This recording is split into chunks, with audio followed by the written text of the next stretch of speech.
대신에 내가 떠나 어디로 가리까 주 모든 것 다시 보니. 시간이 되었으므로 하나님 앞에 말씀 전하겠습니다.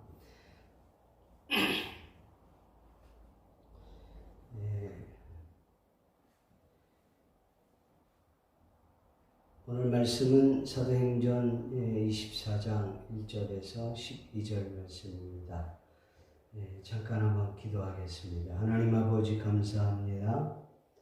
복음의 도구인 고난이라고 하는 제목으로 말씀 증거할 때 주님께서 은혜 베풀어 주시고 성령으로 함께해 주시기 원합니다.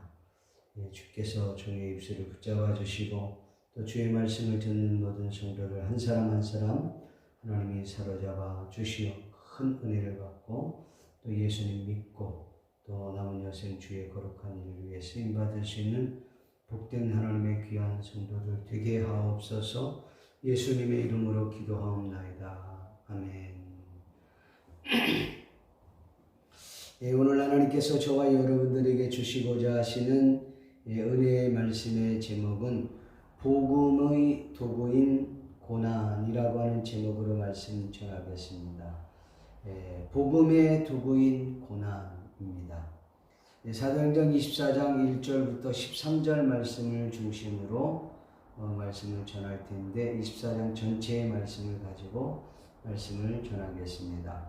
이 말씀을 읽고 듣고 보는 가운데 성령 하나님의 폭포수와 같은 은총이 저와 여러분들 심령 가운데 넘쳐날 수 있기를 존귀하신 예수님의 이름으로 간절히 축원합니다. 본문에서 송사가 나옵니다. 여러분 송사가 무엇입니까? 쉽게 표현하면 소송을 말하는 겁니다. 소송은 법원에 재판을 청구하는 일이죠. 자신의 유익을, 자신의 권익을 대변해 달라고 법적으로 해결받기 위한 행하는 행위를 말하는 겁니다. 본문에서 사도 바울이 소송을 받는 이야기가 나옵니다. 그런데 소송이, 그 송사가 바울에게 있어서 도리어 축복이 되었다는 말씀입니다. 아픔이 변하여 기쁨으로, 고난이 도리어 내게 유익이라는 말씀이 되었다는 것이지요. 사랑하는 성도 여러분, 종소리를 멀리 보내기 위해서는 종이 더 많이 아파야 한다고 합니다. 무슨 말이냐 하면 종이 더 많이 망치로 두들겨 맞아야 한다는 뜻입니다.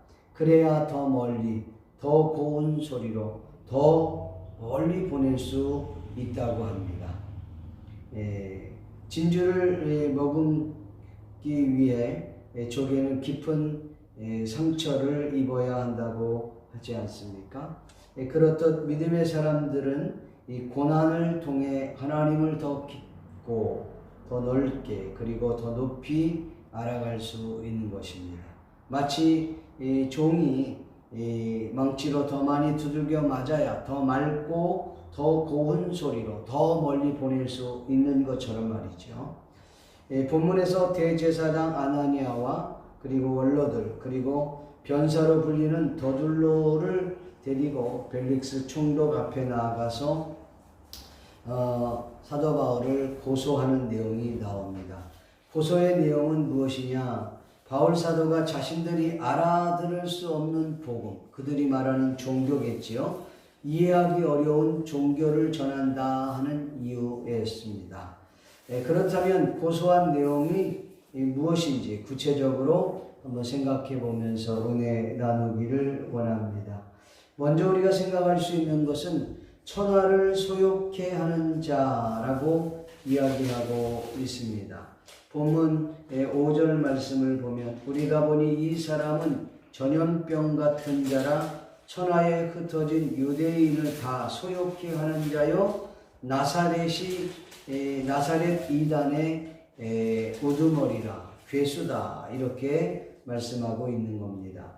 당시 연병이라 하면 원문에서는 노이몬이라고 말합니다. 흔히 흑사병 같은 전염병을 두고 하는 말이죠. 이 흑사병, 전염병은 강하고 일단 감염이 되면 치명적인 타격을 입고 결국은 생명에까지 위협을 준다는 거죠. 요사이 코로나처럼 말입니다. 코로나처럼 한번 걸리게 되면 물론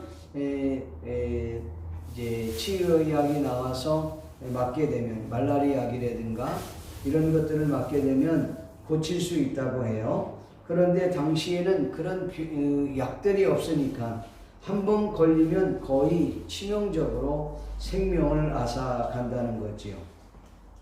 그래서 형편없는 사람에 대한 욕을 사용할 때도 바로 이렇게 노이몬이라고 하는 흑사병, 연병 이렇게 표현하기도 하는 것입니다. 그런데 그들이 주장하는 것은 어떻게 보면 아무런 근거가 없는 흑색선전이었다는 거죠. 여하튼 바울 사도는 연병이라기까지 부른 것은 바울이 전한 그리스도의 복음이 매우 급속하게 아주 빠르게 전파되었다는 것을 말해주기도 하는 것입니다. 1866년 9월 2일 저녁 저물어 갈 때에 27살의 나이 젊은 영국의 토마스 목사가 대동강 하류 양각도의 목베임을 당해서 순교를 했습니다. 그의 기도는 이렇습니다. 오 주님, 아직까지 복음을 듣지 못한 저 불쌍한 백성들에게 하나님의 은혜를 내려 주옵소서. 이렇게 기도를 하고 순교를 했습니다. 이 토마스 목사는 죽기 전 3년 전에 영국에서 중국으로 이제 파송이 된 선교사였습니다. 상해에서 선교 사역을 하다가 한국에는 복음을 듣지 못한다는 사실을 알고 제네럴 셔먼호를 타고 미국 상선을 타고 한국으로 조선으로 입국하게 된 것입니다. 당시에는 통상이 안 되었던 시절이기 때문에 한국의 그 화포로 그 제네럴 셔먼호가 맞고 그 배가 이제 화염에 휩싸이고 선원들은 자신의 목숨을 살기 위해서 바다로 뛰어내리죠.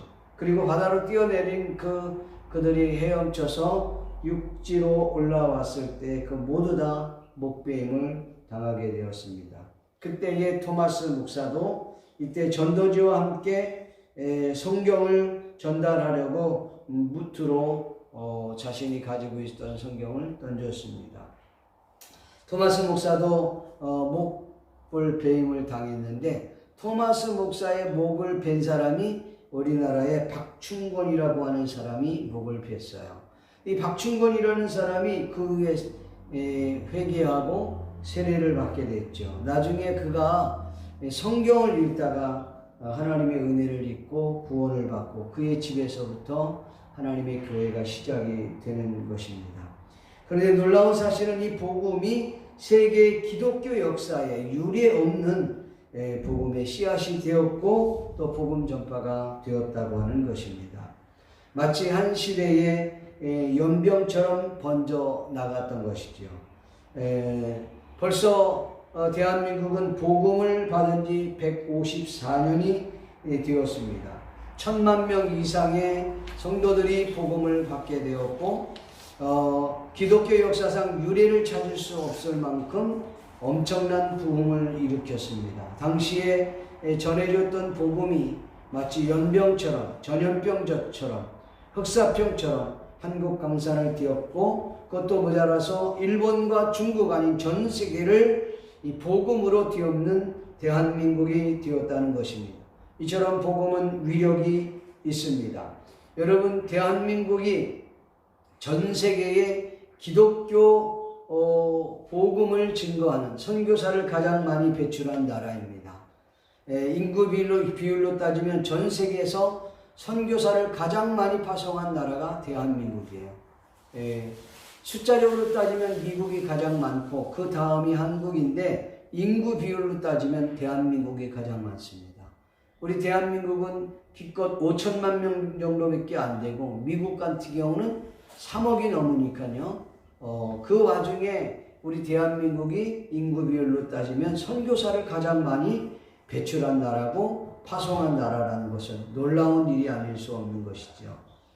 자, 예수쟁이는 당시 사람들을 모욕할 때 쓰는 용어였어요. 로이몬이라고 하는 말이 흑사병, 연병 이렇게 표현했던 것처럼 우리 대한민국에서는 저 예수쟁이 이렇게 얘기했을 때는 아주 모욕적인 발언이었다는 것입니다. 여러분, 좀 더 나은 표현으로 얘기하면 오늘 성경의 말씀과 같이 천하를 소욕케 하는 자다. 천하를 소욕케 하는 자다. 천하를 어지럽히는 자가 라고 하는 표현입니다. 사랑하는 성산교회 성도 여러분, 오늘 저와 여러분들이 이 세상에서 천하를 어지럽히고 천하를 소욕케 하는 성산의 가족들이 될 수 있기를 주의 이름으로 축복합니다. 오늘 저와 여러분들이 어느 곳에 있든지 간에 저와 여러분들이 믿음으로 고백하고 기도하고 토론하고 그들이 어떻게 하면 우리 가정을 복음화시키고 어떻게 하면 우리 직장을 복음화시키고 어떻게 하면 우리가 살고 있는 이 사회를 복음화시키고 이 민족을 변화시키고 복음화시킬까 기도하고 토론하고 전략을 세우고 그리고 하나님의 거룩한 뜻, 그 뜻을 이루어가는 저와 여러분이 되기를 주님의 이름으로 간절히 축원합니다. 또 한 가지는 전통에 어긋나면 성전을 더럽히는가라는 것이죠. 내가 가지고 있는 고정관념이 진리일 수도 있지만 진리가 아닐 수 있다는 사실을 우리는 기억해야 합니다. 그런데 많은 사람들은 자신이 가지고 있는 고정관념을 절대화시키려는 데 문제가 있습니다. 본문에서 사도 바울이 율법으로 구원받는 것이 아니라 자신이 경험한 예수 그리스도를 통하여 구원을 받을 수 있다고 복음을 전했습니다. 그러니까 율법학자들이나 바리새인들, 대제사장들, 원로들은 자신들이 배운 이론과 맞지 않다고 생각을 했어요. 그것을 문제 삼은 거지요. 그들의 고정관념이 바울 사도가 전하는 복음이 잘못되었다고 결정을 지었던 것이요. 본문은 이렇게 설명하고 있습니다. 저가 또 성전을 더럽게 함으로 우리가 잡아싸우니 그들은 자신이 잘못된 고정관념으로 진정한 복음을 전하는 사도 바울의 그 열정에 브레이크를 걸고 그리고 사도 바울에게 성전을 더럽힌 자라고 몰아세웠다고 하는 것이죠. 여러분, 교회 내에서도 이와 같은 경우가 참 많습니다. 자신의 생각과 맞지 않으면 그것은 비진리로 몰아세우는 경우가 비일비재하고 내 가치관과 맞지 않고 내 세계관과 맞지 않고 내가 배운 것과 맞지 않으면 일치하지 않으면 그건 비진리야. 그건 잘못된 거야 라고 이야기하는 거예요. 오늘 본문에서 말한 것처럼 왜 성전을 더럽히니 어떤 이유를 끌어다가 그를 몰아세워서 결국은 파렴치한 존재로 만들어버린다는 것이지요. 여러분, 내가 생각하고 있는 가치관이 내가 가지고 있는 가치관과 세계관과 나의 경험담이 맞을 수도 있지만 틀릴 수도 있다고 하는 생각을 왜 하지 않습니까?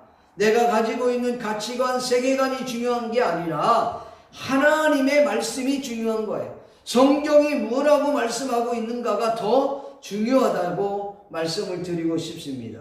사람들은 이렇게 평가르기를 잘합니다. 누가 더 깨끗한 사람이냐? 누가 더 잘난 사람이냐? 누구의 생각이 더 깨끗하고 옳으냐? 내 가치관이 맞은지 네 가치관이 맞은지 한번 얘기해봐. 내 가치관과 내 세계관과 맞지 않고 내가 배운 것과 일치하지 않는다고 그의 생각은 더럽고 추한 것이고 잘못되었다고 누가 규정 지을 수 있다는 말씀입니까? 인간에게는 절대적 가치, 절대적 세계관은 없습니다. 여러분, 우리가 잘 알다시피 지금은 그렇지 않지만 옛날에는 큰 원목들을 이렇게 산에서 바다로 움직일 때 아프리카 같은 곳에서는 코끼리를 거의 이용을 많이 했다 그래요.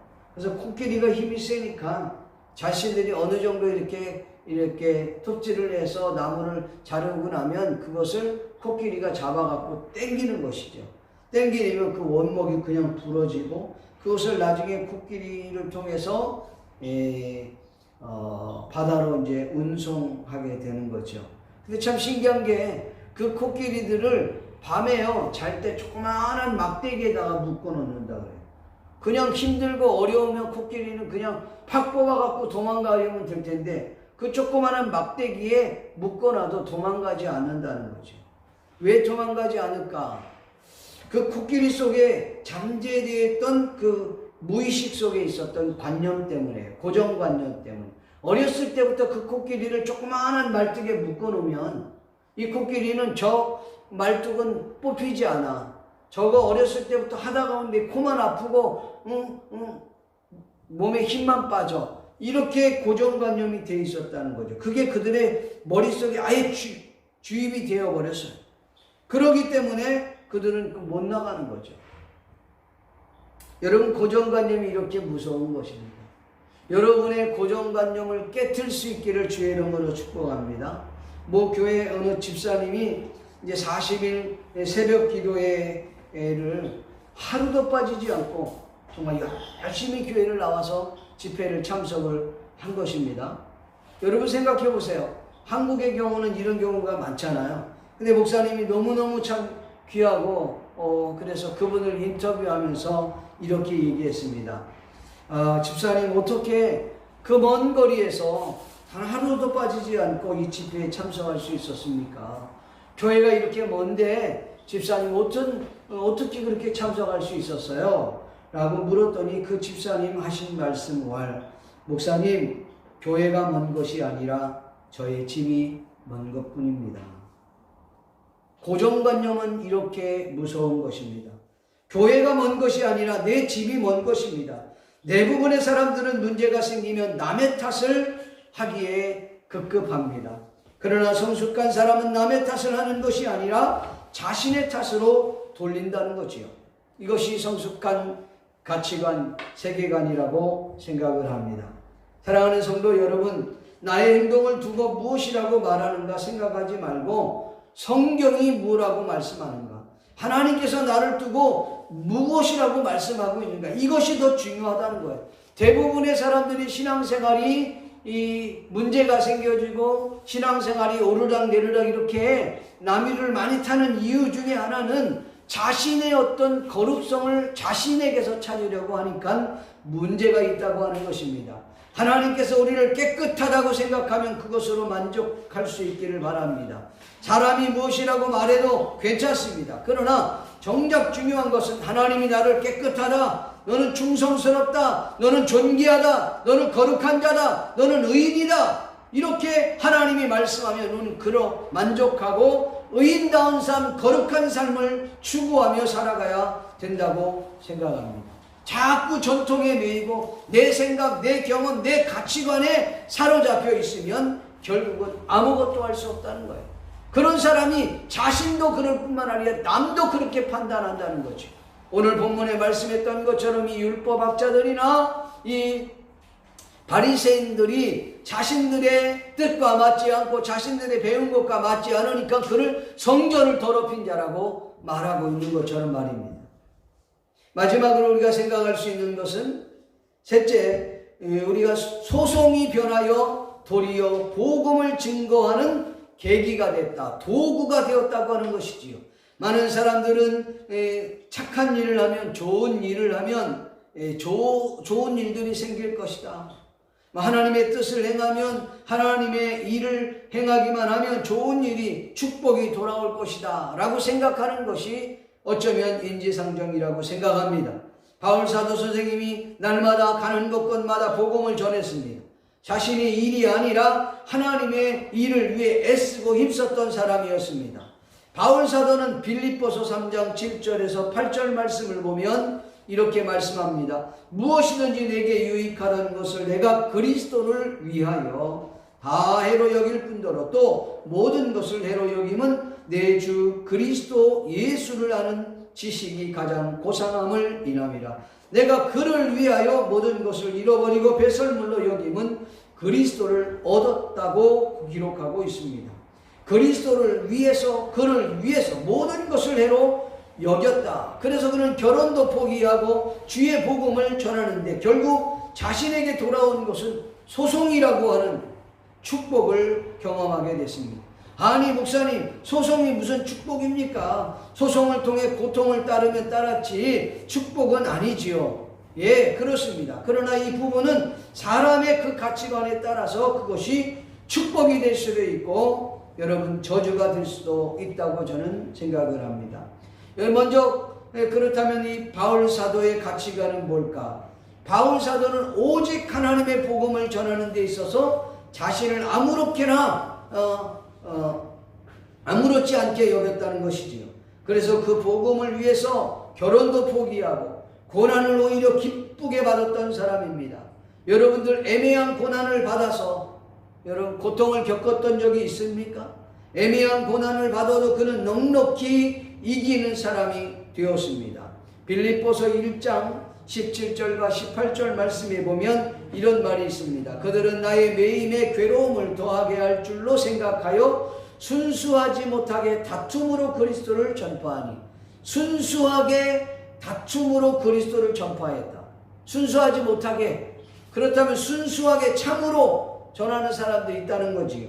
18절에 보니까 그러면 무엇이든지 거칠이나 순수하지 못하게 하나, 참으로 하나, 진실로 하나, 순수하게 무슨 방도로 하든지 전파되는 것은 그리스도니 이로써 나는 기뻐하고 또 기뻐하리라. 여러분 이것이 바울 사도의 가치관이었어요. 세계관이었어요. 바울 사도는 어쨌든 복음 전해지는 것에 대해서 너무나도 기뻐했던 것입니다. 그러니 바울 사도는 이 복음 전하는 데 있어서 여러분 일반 사람들에게 복음 전하는 건 말할 것도 없고 그것은 지극히 당연한 것입니다. 그러나 바울 사도가 로마 황제, 황궁에 있는 왕이나 고위층에 있는 총독들에게 복음을 전하고 싶어도 전할 기회가 없었단 말이에요. 그런데 하나님께서 이 바울 사도의 그 안타까움을 아시고, 물론 이게 하나님의 뜻이기도 하지만 소송에 휘말리게 했다는 것이죠. 자, 그런 와중에 바울 사도가 소송권에 휘말리게 되었는데 처음에는 여러분 바울 사도도 의아해했을 것입니다. 자신이 이런 소송 문제에 걸려갖고 이리저리 끌려다니는 상태가 너무나도 얼떨떨하고 정말 기가 막혔을지도 몰라요. 본인 스스로는 무엇 때문에 이런 소송에 휘말려갖고 지금 복음 전하기도 바쁜데 이렇게 시간 낭비하냐. 내가 복음을 한 차례도 더 전해도 시원찮을 판에 소송으로 인하여 시간 낭비, 체력 낭비, 이 감옥에 갇혀서 움직일 수도 없고 정말 답답하고 깝깝한 이럴 데 없었다는 것이지요. 그런데 하나님께서 이 바울 사도를 소송에 걸리게 한 이유를 점점점 바울 사도는 깨닫게 되었던 것입니다. 여러분 하나님께서 왜 바울 사도를 세웠습니까? 바울 사도를 세운 이유가 뭘까요? 물론 복음을 전하기 위해서지요. 네, 구체적으로 말하면 복음을 전하기 위해서인데 사도행전 9장 15절에 보면 이 말씀이 있습니다. 주께서 이르시되 가라. 아나니아에게 말하는 거예요. 이 사람은 내 이름을 이방인과 임금들과 이스라엘 자손에게 전하기 위하여 택한 나의 그릇이라고 했습니다. 그렇습니다. 바울 사도는 이방인의 사도라고 불렸어요. 그러니까 이방인들에게 복음 전하는 건 뭐 당연했던 것이고 자기 민족, 자기 가족들, 인친척들이 예수님을 믿고 주께로 돌아가기를 원해서 여러분 이스라엘 민족, 유대 민족들에게 복음을 그는 계속해서 전했어요. 그런데 그가 못하고 있었던 게 있었다. 임금들, 고위층들, 황제에게 복음을 전할 기회가 없었던 거예요. 근데 이 소송으로 인하여서 황제에게 복음을 전할 수 있는 기회가 생긴 거예요. 아그리빠 왕에게, 거기 있는 고위층들에게, 총독들에게 복음을 전할 수 있는 그런 기회가 생겼다는 것이에요. 바울 사도 입장에서는 이 얼마나 큰 축복인지 몰라요. 예. 심지어 바울 사도는 자신이 죄수의 몸으로 지금 감옥에 들락날락하고 손에 수갑을 채우고 그렇게 있지만 그가 자기가 이렇게 얽매인 것 외에 이렇게 수갑을 찬 것 외에 너희가 다 나와 같이 되기 원한다. 그렇게 말하지 않습니까? 그는 오히려 죄수의 몸으로 로마를 가는 것을 부끄럽게 생각하지 않았던 사람이었습니다. 왜냐하면 주의 복음을 전할 수 있는 기회가 되었기 때문입니다. 이 얼마나 큰 축복입니까? 아멘이십니까? 네. 자, 여러분 신라권을 지었던 밀턴이라는 사람은 시각장애인이었습니다. 우리가 잘 아는 대로 베토벤이나 에디슨은 청각장애인이었습니다. 천하를 호령했던 알렉산더 대왕은 곱사등의 사람이었어요. 바다의 왕 넬슨 제독이나 나폴레옹이나 셰익스피어 같은 사람은 다리를 절름거렸던 사람이었습니다. 루즈벨트 대통령 같은 경우는 휠체어를 타는 장애인이었습니다. 그 장애인이었지만 휠체어를 타고 세계를 호령했던 사람입니다. 철로 역정을 지었던 존 버녀는 감옥에서 핸델의 메시아를 지었더니 핸델은 감옥에서 작품을 썼습니다. 우리가 잘 아는 이 핸델의 메시아 곡은 무슨 정의를 위해서 의를 위하여 만들어진 곡이 아니에요. 핸델은 빚을 갚지 못해서 결국 감옥에까지 들어가게 되었어요. 거기에서 메시아 곡을 작곡하게 된 것입니다. 집주인이 집에 와서 빚독촉하느라고 문을 쾅쾅쾅쾅 두드리는 거야. 그러면 가슴이 막 쿵쿵쿵 떨어지는 거죠. 쾅쾅쾅쾅 그렇게 떨으면 그것 때문에 자기가 너무너무 힘들었는데 그런 게 다 영감이 되어서 감옥에서 여러분 핸델의 메시아의 그 엄청난 위대한 작곡을 하게 된 것입니다. 사랑하는 성도 여러분, 평안한 가운데 영성 있는 작품이 나오지 않습니다. 불후의 작품이란 적어도 영감이 있는 작품이란 고통 가운데에서 얻어지는 것입니다. 바울 사도는 소송이 변하여 복음 증거하는 도구가 되었다. 복음의 증거가 이 고난이 되었다는 말이에요. 사랑하는 성도 여러분, 지금 코로나로 인하여 많은 사람들이 어려움을 겪고 있습니다. 이 불황 속에서 참고 인내하시고 이 불황 속에서 도리어 축복으로 성공으로 희망으로 바꿀 수 있기를 주의 이름으로 축원합니다. 특별히 코로나19 우한 이 코로나로 인하여서 여러분 두 가지의 성도들의 모습을 발견할 수 있습니다. 더 신앙에서 나태해지는 신앙인이 있는가 하면 이럴수록 더 하나님 앞에 매어달리는 신앙인의 모습으로 있다는 거죠. 저는 저와 여러분이 후자가 될 수 있기를 주의 이름으로 축복합니다.